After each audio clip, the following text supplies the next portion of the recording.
Oh, hello. Oh, God, I didn't see you there.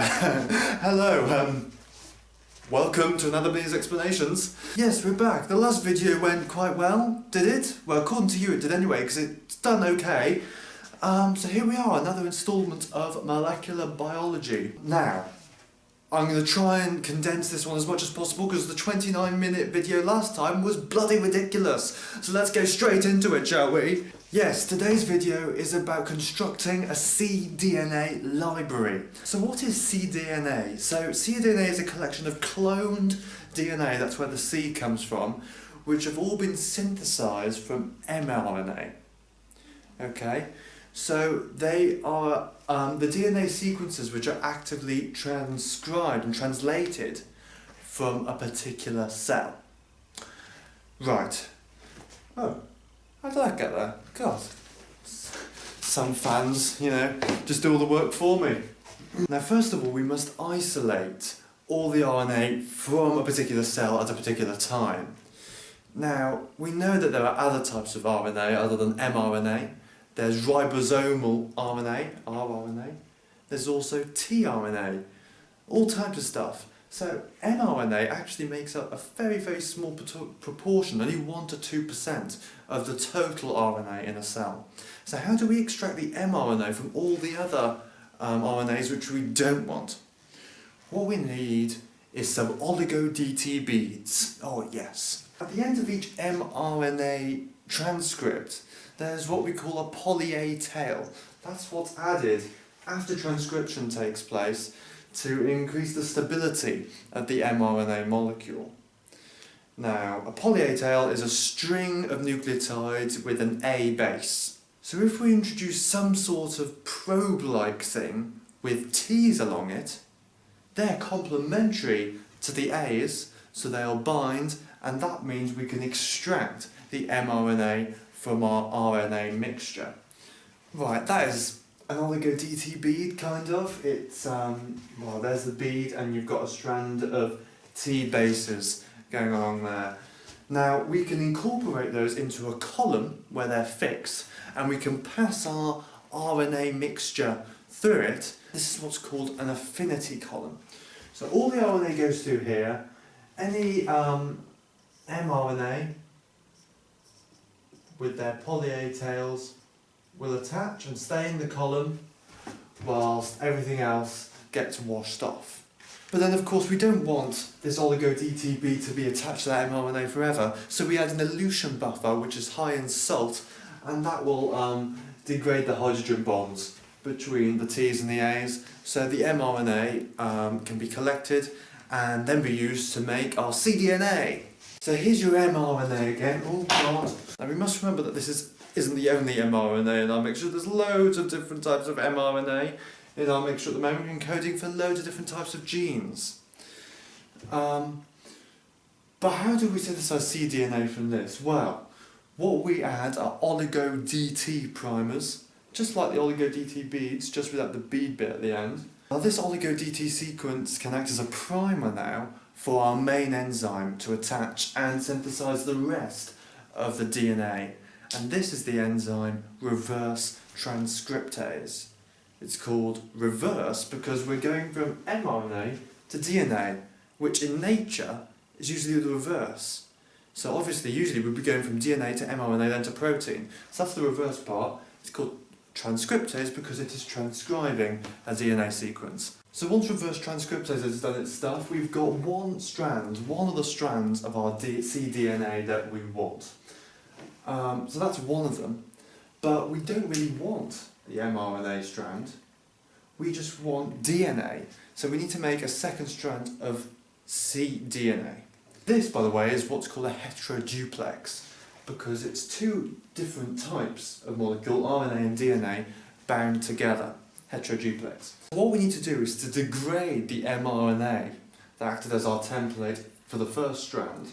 We do that using an enzyme known as ribonuclease H. Well, ribonuclease H is a mean bugger because it gets rid of almost all the mRNA.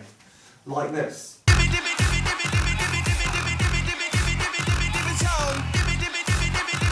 That's what it does. So it degrades the mRNA. But as you can see, it's left some stuff here, but still bound to the DNA. Why is that relevant? Well, to synthesize DNA, we need a primer of some sort.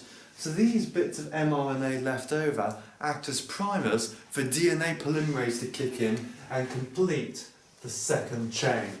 Eventually, of course, DNA ligase will link and make phosphodiester bonds between individual nucleotides, and you'll get your cDNA. Now that's all well and okay, but now you need to clone it. And you do that by inserting it into some sort of vector, one of the vectors that we talked about last week. In this case, we're going to talk about a lambda vector. Now, we have a problem with our cDNA here, is that it contains blunt ends. Now, blunt ends are alright, but it's much easier to ligate an insert into a vector using sticky ends, because there's a much greater chance that ligation will take place. So how do we make sticky ends from this cDNA?